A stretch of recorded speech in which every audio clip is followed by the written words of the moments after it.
Je tiens à préciser que nous ne verrons pas les affiches de ces films car, tout simplement, je ne sais pas du tout comment ça marche avec les droits d'auteur.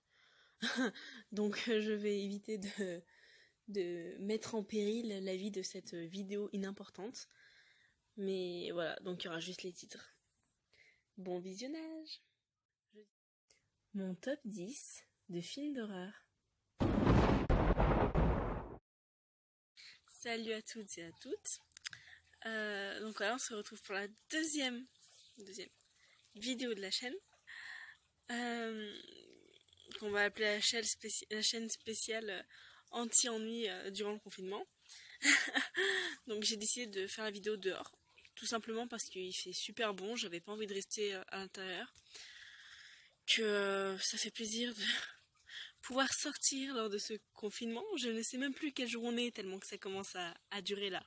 Je sais plus quel jour on est, je sais même pas combien de temps ça fait qu'on est en confinement. Je suis totalement paumée. Mais bon, donc s'il y a des petits bruits extérieurs, je suis juste derrière mon petit bassin à poissons. Donc s'il y a des petits bruits, bon, normalement ça devrait pas trop s'entendre, mais voilà, quand même. Donc la vidéo que je vais faire aujourd'hui, ça va être mon classement, mon top 10 des films d'horreur que j'ai préférés de la 6e à jusqu'à maintenant en fait. Du coup, numéro 10, Slasher. Mon numéro 10, c'est une série qui se trouve sur Netflix qui s'appelle Slasher. Donc en gros, c'est une série en 3 saisons. Donc c'est des saisons en fait qui ne sont pas du tout suivies. Donc on peut commencer par la saison 3 comme on peut finir par la saison 1 en fait. Clairement, les histoires ne sont pas liées.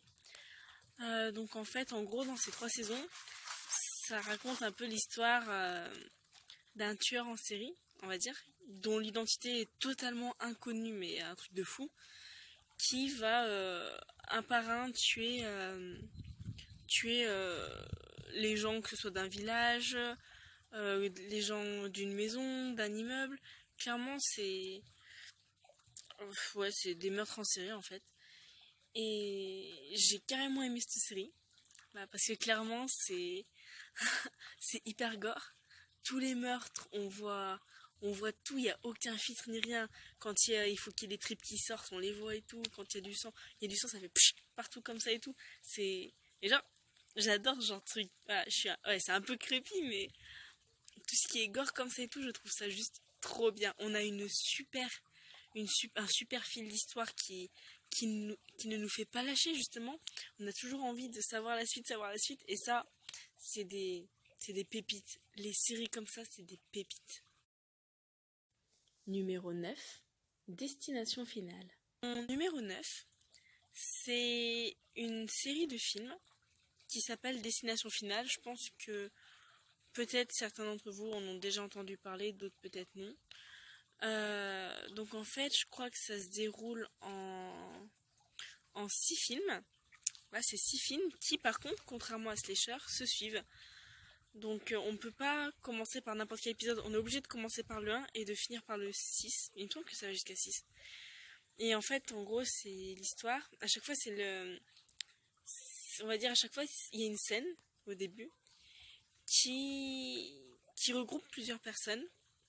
Et l'un des personnages, qui sera donc le personnage principal dans ces 6 films, a une vision qui prédit la mort de tous ceux qui l'entourent en fait dans un accident.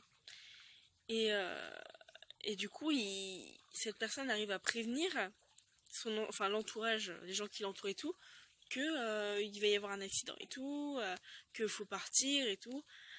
Je fais que dire et tout. Je vais faire attention, je vais éviter de le dire trop souvent. Mais et en gros, en fait, tous ceux qui vont survivre à cet accident vont être poursuivis par la mort, justement. Et du coup, pendant tout le long de ces films, les personnages vont essayer d'échapper à la mort ou vont clairement être tués de manière waouh. Clairement, c'est pas pris avec des pincettes, hein. Mais ouais, et j'ai carrément aimé ce film justement. Les films que j'aime généralement, c'est parce qu'ils tiennent bien, ils nous tiennent bien en attentif quoi. On est attentif tout le long, clairement. Et en plus, pour ceux qui veulent le regarder et qui auront le courage de tout regarder, il y a un petit truc que je ne dirai pas, mais il y a un petit truc qui a fait un peu basculer mon cœur, quoi, quand même. Hein. Vous verrez, ça se voit à la fin de à la fin de la saison, non, à la fin de l'épisode 6, enfin du film 6. C'est juste une merveille, clairement. Numéro 8, The Silence. On raconte l'histoire d'une famille, la famille Andrew, qui fuit la ville qui a été décimée par des créatures venues des profondeurs de la terre qui ont été déterrées et tout, et qui tuent en fait, que ce soit humains, animaux, mais en fait ils tuent mais seulement à l'ouïe, parce que c'est des créatures qui ne voient pas et qui se fient au bruit, qui ont une ouïe surdéveloppée. C'est hyper compliqué à prononcer, n'empêche. Ouïe surdéveloppée. Bref, qui utilisent leur ouïe justement pour détecter le moindre bruit et aller tuer ou s'acharner sur les choses qui font du bruit, justement. Et donc cette famille essaie d'aller s'isoler à l'écart du moindre bruit, en fait, même s'ils sont quand même entourés de ces bestioles. Et en fait, ils ont un avantage, c'est que leur fille est sourde depuis ses 13 ans, il me semble. Du coup, ils ont appris à communiquer en langue des signes, donc ça les aide plutôt pas mal. Et voilà, et le but, c'est qu'ils essayent de survivre face à cette apocalypse de chauves-souris bestioles, je ne sais quoi. Mais voilà, c'est vraiment un super film qui m'a plu. Ah, sinon, il serait pas dans ce classement. Parce que pareil, en fait, c'est toujours la même chose. Ils nous tiennent le fil de l'histoire jusqu'à la fin. Et voilà, je le conseille. Vraiment, je le conseille pour ceux qui ont Netflix et tout ça. Très bon film. Numéro 7, Saw. Mon choix numéro 7 se porte sur la saga Saw. Je sais pas s'il y en a qui connaissent, sûrement, c'est assez connu. Qui est une saga de films en 9 films. Il me semble qu'ils en ont sorti un bon paquet. En 9 films et tout. Donc en fait, en gros, ça raconte l'histoire. Enfin, c'est basé sur l'histoire de John Kramer, alias Jigsaw, qui est un peu un tueur en série qui, au lieu de tuer en fait ses victimes directement, comme tous les tueurs en série, il les emprisonne dans des lieux très isolés. Et ces personnes en fait sont pas choisies au hasard, elles sont choisies parce qu'elles ont commis ou fait des actes qui, selon Jigsaw, méritent d'être punis ou mis à l'épreuve. Et à travers de nombreux pièges, voilà, il veut voir en fait ceux qui arrivent à s'en sortir. Donc ceux qui arriveront à s'en sortir en fait auront une chance de survivre, alors que tous ceux qui n'arrivent pas à se débrouiller ou à résoudre ces énigmes et ces pièges, ils meurent dans des conditions, mais ils souffrent quoi, hein, punaise. Les pièges qu'il fait, les gens ils souffrent, hein, ça c'est sûr. Mais c'est vraiment une très très bonne saga. Clairement, c'est... Enfin, il y a le 1 que j'avais pas trop... Le 1, j'avais pas trop accroché, je m'étais endormie devant. Mais sinon, tous les autres, après, c'est vraiment de très très très bons films. Numéro 6, The Visit. J'ai choisi le film The Visit, qui raconte l'histoire de deux enfants qui vont passer un séjour chez leurs grands-parents, en fait, qui avaient coupé tout lien avec leur fille, donc leur mère. Donc je crois que ça devait faire 15 ans qu'ils s'étaient pas parlé ou un truc comme ça. Donc ils ne connaissaient pas du tout leurs grands-parents. Et là, ils vont les rencontrer pour la première fois en allant passer une semaine chez eux. Sauf qu'en fait, au fil des jours, ils découvrent que leurs grands-parents ont des comportements un peu bizarres, voilà, qui va en fait les mettre en danger, enfin mettre les enfants en danger, et va faire qu'on ne sait pas s'ils vont s'en sortir idem ou pas. Vraiment, c'est... Il y a des scènes assez rigolotes, il y a des scènes assez marrantes et tout, mais ça peut être un peu... Ouais, ça tracasse un peu, c'est un peu dérangeant, mais franchement, super bon film aussi. Numéro 5, The Mist. Pour le numéro 5, j'ai choisi le film The Mist. Je crois que je l'avais trouvé sur YouTube. Je suis pas sûre. Mais en gros, ça raconte un peu l'histoire d'un groupe de personnes qui se retrouvent emprisonnées, enfermées dans un supermarché. Parce qu'en gros, la ville est entourée et plongée dans une brume où se trouvent des créatures assez flippantes en fait. Et dangereuses du coup. Et, en fait, en gros, ils peuvent pas sortir et tout parce que tous ceux qui essayent de sortir, bah ils reviennent jamais en fait. On sait pas trop, ils se font tuer, ils disparaissent, ils se perdent, on sait pas trop. Et l'histoire va se focaliser sur un père et son fils justement qui se retrouvent bloqués là et qui vont, le père va faire en sorte en fait d'essayer de sauver son fils de cette brume justement. Je me souviens juste, enfin je sais que ce film en fait il m'a marqué, mais je vais pas spoiler hein, mais franchement il m'a marqué à cause de la fin qui m'a clairement laissé sur le cul, mais je suis restée sur le cul, j'étais en mode c'est une blague, clairement c'est une blague. Donc pour ceux qui veulent avoir une fin qui marque dans un film, regardez The Mist hein, dont le titre s'affiche ici pour ceux qui savent pas comment ça s'écrit. Numéro 4, Mirrors. Comme film numéro 4, j'ai choisi le film Mirrors que j'ai découvert avec ma meilleure amie je dois être en 6e, 5e. Voilà, donc on a découvert ce film ensemble. Et en fait, en gros, c'est un ancien flic. Voilà, ils sont en deux films. Et en fait, en gros, c'est un ancien flic qui est forcé de démissionner de son travail à cause d'un accident qui a tué un de ses collègues. Et il se retrouve être, comment on appelle ça, gardien.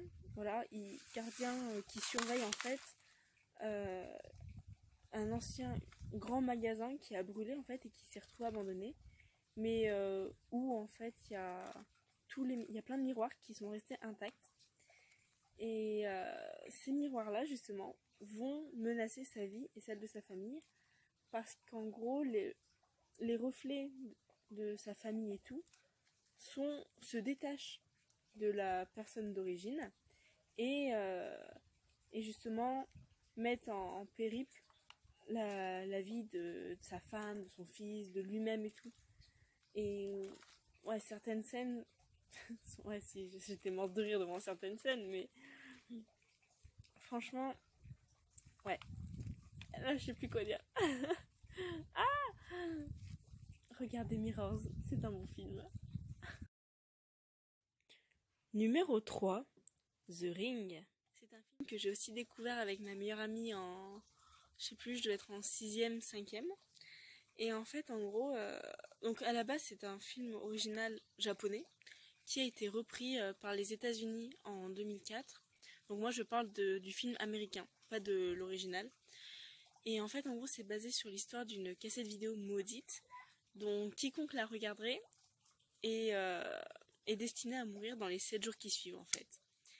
Et l'histoire commence avec un groupe d'adolescents qui, justement, part en vacances d'amis dans un chalet et tombe sur cette vidéo. Donc ils la regardent et 7 jours après, bah, évidemment, ils meurent tous, quoi, comme convenu, on va dire. Et la tante d'une de ses victimes décide alors d'enquêter sur pourquoi ma nièce est morte. Donc elle va commencer à chercher cette vidéo, qu'elle va bien évidemment regarder, et elle se retrouvera donc dans la même situation que tout le monde, c'est qu'elle aura 7 jours en fait, pour essayer de déjouer, on va dire, la malédiction.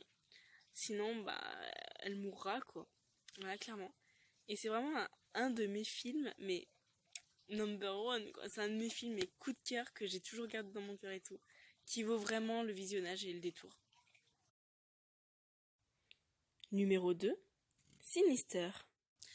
Du coup, pour le film numéro 4, j'ai choisi un film que j'ai découvert il y a 1 an, qui s'appelle Sinister, qui est en 2 films, en fait, il y a Sinister 1 et Sinister 2, mais comme Slasher, en fait, comme la série dont je parlais au début, les deux films n'ont aucun lien, en fait. On peut commencer par le 2 comme on peut commencer par le 1.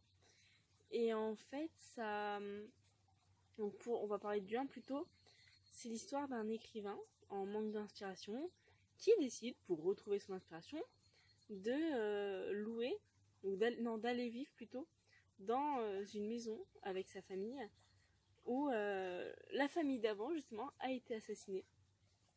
Et en gros, une fois sur place avec sa fille et sa femme, il découvre au grenier, dans un coffre, une caméra, en fait, une vieille caméra, avec des cassettes de l'époque à côté. Il visionne les cassettes et en fait, il se rend compte que c'est le meurtre de la famille d'avant qui a été filmé, ainsi que d'autres meurtres qui, eux aussi, ont été filmés. Et donc, il décide d'enquêter. En plus, ça lui fait une très bonne histoire pour son futur livre. Il décide d'enquêter et tout.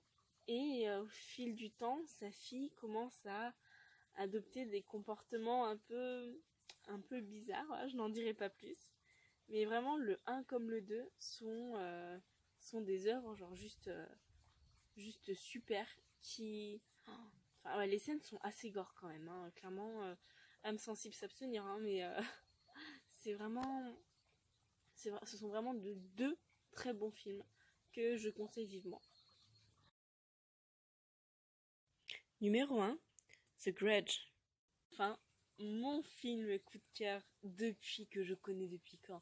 Ça, je l'ai regardé, j'étais en 4ème, un truc comme ça. C'est The Grudge, un film américano-japonais qui parle de l'histoire d'une maison basée sur Tokyo où chaque personne qui y rentre, en fait, est frappée par une malédiction qui finit par les tuer, en fait. Et un jour, une jeune américaine pénètre dans cette maison, justement, et repart après aux États-Unis. Sauf que du coup, la malédiction l'a suivie. Et elle va essayer, on va dire, de survivre à cette malédiction, de comprendre d'où elle vient, de pourquoi en fait. Voilà, elle va essayer de briser cette malédiction. Et je me souviens, ce film en fait, je le mets vraiment en numéro 1 parce que c'est un film qui m'a traumatisée. Il m'a traumatisée pendant une semaine. Pendant une semaine, je ne pouvais plus passer devant une pièce éteinte où il y avait un recoin, les recoins de plafond. Là, je ne pouvais plus passer devant des recoins de plafond noirs. Je courais. Quand on me disait va chercher de l'eau au garage, je passais, je courais. Hein. C'est un film qui... Il est pas gore en fait. Il est pas gore et tout, mais il surprend un peu et surtout il marque en fait. Il marque vraiment l'esprit. Voilà, donc c'est pour ça, faut pas... Si vous êtes sensible au niveau, je sais pas, sur la mental et tout ça, ça fait un peu bizarre dit comme ça quand même. Hein. Mais si vous êtes du genre à être facilement marqué par des films, bah celui-là, vous serez servi. Hein. Mais c'est vraiment le number one. Je crois qu'il est sorti en 3 films. Ouais, il y a 3 films, il me semble. J'ai regardé que le 1 et le 2. Mais le 1 en particulier est vraiment frappant. Voilà. Donc voilà, j'ai fini ma sélection de films. Donc je tiens à préciser quand même en matière de films d'horreur, je suis hyper compliquée. J'adore en fait, c'est vraiment une catégorie que j'adore, qui me fait rarement... Enfin c'est rare que je trouve des films qui me plaisent. C'est pour ça que je partage en fait ce classement avec vous. Voilà, parce que ce sont vraiment, selon moi, de très bons films. Après, c'est mon ressenti personnel. On va pas avoir les mêmes approches vis-à-vis des films, de ces mêmes films. On va pas avoir le même point de vue. Voilà. Peut-être que ce qui est pour moi traumatisant va être pour la plupart d'entre vous, genre banal, rigolo limite. Vous serez un peu des psychopathes quand même, hein, si c'est rigolo pour vous. Mais voilà, donc vous ne serez peut-être pas du même avis que moi en regardant ces films. Mais au moins, voilà, là je viens de vous balancer des films qui ça occupe votre confinement là. Vous pouvez pas me dire je n'ai pas de film à regarder. Sur ce, bonne continuation de confinement.